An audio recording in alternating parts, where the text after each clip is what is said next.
இப்போ இந்த திதிகள் வந்து என்ன மாதிரி நமக்கு ரோல் பிளே பண்ணுது அப்படின்னா, இந்த திதிகளில் இன்னும் எக்கச்சக்கமான விஷயங்கள் இருக்கு. சரிங்களா? இதை வச்சே ஒரு ஜாதகத்துக்கு நம்மளால பலனே சொல்ல முடியும் ரொம்ப துல்லியமாக. ஒரு டக்குன்னு ஒரு முடிவு எடுக்கணும் அப்படின்னா நம்ம முதல்ல காலண்டரில் என்ன பார்ப்போம், ஒரு தேதியை பார்ப்போம். இன்னைக்கு ஞாயிற்றுக்கிழமையா, சரிப்பா சரியில்லை, இது செவ்வாய்க்கிழமை, வியாழக்கிழமை, வெள்ளிக்கிழமை, இப்படிலாம் அந்த மங்களகரமான நாட்கள் அப்படின்னு நம்ம தேதிகளில் இருக்கும்.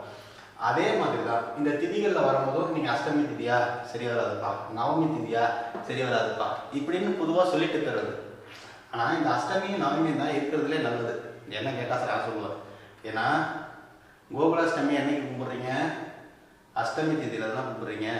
அப்போ திதிகளில் பிரச்சனை இல்லை.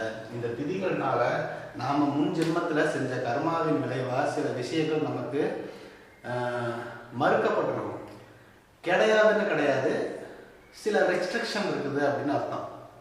இந்த 12 ராசிகள்ல இருந்து நேற்று ஒரு வீடியோ பார்த்துருப்பீங்க இல்லையா, திதி சூன்யத்தை பற்றி சொல்லியிருப்பேன். சரிங்களா? அதனால தான் இந்த வீடியோ போட்டோம் அப்படின்னா கொஞ்சம் கண்டினியூஷன் உங்களுக்கு வரத்துக்கு ஒரு புரிதல் ஏற்படும் அப்படிங்கிறதுக்காக தான். இப்போ திதி சூன்யத்தை வச்சு தான் நிறையா பரிகாரங்கள் சொல்லப்படுது. திதி சூன்யத்தை வச்சு தான் பல விஷயங்கள் இங்கே பயங்கரமாக எக்ஸ்ப்ளோர் பண்ணிட்டு இருக்காங்க. ஆனால் நமக்கு இந்த திதி சூன்யம் எந்த மாதிரி வேலை செய்யும் அப்படின்னு தெரிஞ்சாலே போதும். இப்போது இந்த 15 திதிகள் இருக்கு. நீங்களும் இல்லை நானும் இந்த 15 திதிகள் தான் ஏதோ ஒரு திதியில் பிறந்திருப்போம். இந்த அமாவாசைக்கும் பௌர்ணமிக்கும் திதி சூன்யம் கிடையாது அப்படின்னு சொல்கிறாங்க. திதி சூன்யம்னா என்ன அப்படின்னா, நம்ம 12 ராசிகள் இருக்கு பார்த்தீங்களா, இந்த 12 ராசிகளில் ஒரு திதியும் ஒரு தோஷத்தினால மறுக்கப்படுது அப்படின்னு சொல்கிறாங்க. மறுக்கப்படுது மீன்ஸ் என்னன்னா, இதில் இப்போது உங்களுக்கு வந்து இந்த திதியில் ஏதோ ஒரு திதி வச்சுக்கோங்க, சஷ்டி திதியில் பிறக்கிறீங்கன்னு வச்சுக்கோங்க. உங்களோட திதி வந்து சஷ்டி அப்படின்னா, இந்த சஷ்டிக்கு மேசமும் சிம்மமும் திதி சூன்ய ராசிகள் அப்படின்னு சொல்கிறோம். இப்போ அந்த மேசங்கிற இடத்துல சித்திரைன்னு எழுதியிருக்காங்களா, ஏன்னா இது டிஃபால்ட்டாக சித்திரையிலேருந்து ஆரம்பித்து பங்குனி வரைக்கும் இதுதான் இந்த தமிழ் மாதங்கள் இதுக்குள்ளே இருக்கிறது. அப்போ இது மேஷம், இது சிம்மம். இப்போ சித்திரையும் ஆவணி மாதமும் இவர்களுக்கு, இந்த சஷ்டி திதியில் பிறந்தவர்களுக்கு இந்த 2 மாதங்களும் சங்கடங்கள் வரக்கூடிய மாதங்கள், பிரச்சனைகள் வரக்கூடிய மாதங்கள், அல்லது இவர்கள் செய்த கர்ம வினைக்கு இந்த 2 மாதங்களும் அவர்களுடைய கர்மாவை தானே வலுக்கட்டாயமாக கழிக்கும்படி செய்யும். இப்போ ஒரு பலன் நீங்க பார்க்குறீங்க, இல்லை ஒரு ஜோதிடத்தை போய் ஒரு பலன் கேட்குறீங்க அப்படின்னா, அந்த ஜோதிடர் என்ன சொல்லுவார், இந்த மாதிரி உங்கள் ஜாதகத்தில் இருக்கு, போய் இந்த பரிகாரத்தை பண்ணுங்க, இல்லை அந்த இதை செய்யுங்க, உங்கள் கர்மாவை கழிங்க அப்படிலாம் சொல்கிறாங்கல்ல. இந்த கர்மாவை நாமளாக போய் கழிக்கிறதுக்கும் அதுவாக வம்படியாக கழிக்கிறதுக்கும் வித்தியாசங்கள் இருக்கு இல்லையா. கண்டிப்பாக இதை உங்களால் உணர முடியும் அப்படின்னு நான் நம்புகிறேன். இப்போது நாமளாக ஒருத்தருக்கு 10 ரூபா தானம் பண்ணுறதுக்கும் நம்மளை செவ்வில் காட்டினால் இழுப்பு இழுத்து கையிலேருந்து 10 ரூபாய் பிடிக்கிட்டு போகிறதுக்கும் வித்தியாசம் இருக்கு இல்லையா. அந்த வித்தியாசங்கள் தான் இது. இப்போது சஷ்டி திதியில் ஒருத்தவங்க பிறக்கிறாங்க, அவங்களுக்கு மேசமும் சிம்மமும் திதி சூன்யமாக வந்துருச்சு அப்படின்னா, இந்த சித்திரை மாதமும் ஆவணி மாதமும் இவங்களுடைய கர்மாவை கழிக்கிறதுக்கு எல்லா விதத்திலையும் அவங்கள வலுக்கட்டாயப்படுத்தி கழிக்க வைக்கும். அடுத்ததா இந்த சஷ்டி இருக்கு பார்த்தீங்களா, இந்த சஷ்டி திதி யாருடைய ஆதிக்கத்துக்கு கீழே இருக்கு, சுக்கிரனுக்கு கீழேயா, சூரியனுக்கு கீழேயா, இல்லை சனிக்கு கீழேயா அப்படின்னு பார்க்கணும். இந்த சஷ்டியை நிர்வகிக்கிறதுக்கும் இப்போ மேசராசினா செவ்வாய்ன்னு சொல்கிறோம் இல்லைங்களா, அதே மாதிரி சஷ்டி திதிக்கும் கிரகம் இருக்கு. அது என்ன கிரகம் அப்படின்னு பார்த்தீங்கன்னா வெள்ளி, வேன்னு போட்டிருக்கோம் பார்த்தீங்களா, இதுதான் வேணா வெள்ளி சுக்கிரன்னு வச்சுக்கோங்க. இதுக்கு என்னென்ன கிரகங்கள் எப்படின்னு கண்டுபிடிக்கிறதுன்னு தெரியலன்னா பிரதமையிலிருந்து பௌர்ணமி வரைக்கும் வருஷா திதிகளை எழுதிக்கோங்க. எழுதிக்கிட்டு கிழமை வரிசையில் இங்கே சூரியன் எழுதியிருக்கோமா, சூரியனா ஞாயிற்றுக்கிழமைன்னு ஞாபகம் வச்சுக்கோங்க. ஞாயிறு, திங்கள், செவ்வாய், புதன், வியாழன், வெள்ளி, சனி, ராகு, கேதுவை விட்டுருங்க. கேதுவுக்கு மோட்சக்காரன், அவனுக்கு கர்மா கிடையாது இல்லையா.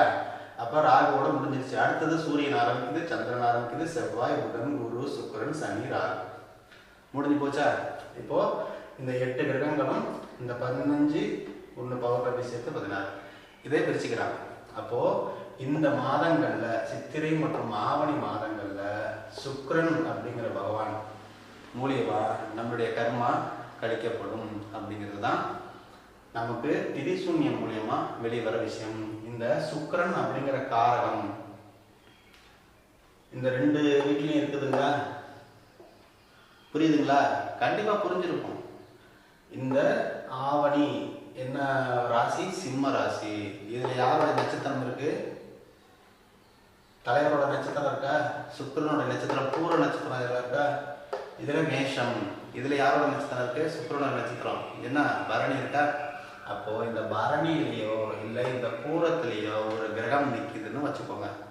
அந்த கிரகம் உங்கள் ஜாதகத்தில் எந்த பாவத்திற்கு சம்பந்தமோ எந்த காரகத்திற்கு சம்பந்தமோ அது சார்ந்த கர்மாவை இவர்கள் இந்த மாதத்தில் கழிப்பார்கள் அப்படின்னு அர்த்தம். இப்போ இந்த திதி சூன்ய ராசியா மாறிடுச்சு. இந்த திதி சூன்ய ராசியில போய் ஒரு கிரகம் உட்காருது, அதுவும் இந்த சுக்கிரனுடைய நட்சத்திரத்திலேயே போய் உட்காருது அப்படின்னா அந்த 2 காரகமும் சுக்கிரனுடைய நட்சத்திரத்தில் இருக்கும்போது அந்த சுக்கிரன் உங்கள் லக்னத்துக்கு எந்த பாவகமாக வருகிறாரோ அந்த பாவ காரகம் சார்ந்த கடமைகளை நீங்கள் வலுக்கட்டாயமாக செய்ய வேண்டும். அதிலிருந்து உங்களால் விலக்கு அளிக்க முடியாது. இதை தான் இவங்க என்ன பண்றாங்கன்னா, திதி சூன்யமாயிடுச்சுங்க, உங்களுக்கு இது திதி சூன்யம் மாட்டிடுச்சுங்க, திதி சூன்யத்தில் போய் கிரகம் உட்காந்துருச்சுங்க, அதை சரி பண்ணுங்க அப்படின்னு ஒரு பரிகாரத்தை சொல்றாங்களே. இது நாம செய்ய வேண்டிய கடமை. முன்ஜென்மத்தில் நாம செய்ய தவறியது, செய்யாமல் விட்டது, அதை நாம கிட்ட இப்போ வச்சுதான் வாங்குவோம். அப்போ கொஞ்சம் கஷ்டப்பட்டு தான் ஆகணும். இதை என்ன பண்றீங்கன்னா, உங்களுடைய கர்மாவை நீங்க போன ஜென்மத்துல சரியா கழிக்காம வந்ததுனால இந்த ஜென்மத்துல கர்மா உங்ககிட்ட பைசா பாக்கி இல்லாம வசூல் பண்ணும். அதுக்கு இந்த திதிசூன்ய ராசிகள் வேலை செய்யும்.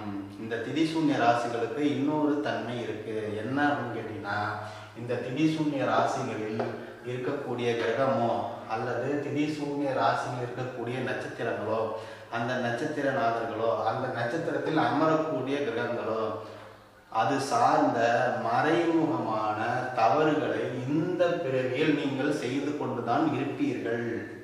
இதை யாருமே இல்லைன்னு சொல்ல முடியாது. இல்லைன்னு சொன்னீங்கன்னா வச்சுக்குவோம். சரிங்களா? இந்த திதிசூன்ய ராசி ஒரு மறைக்கப்பட்ட ராசி.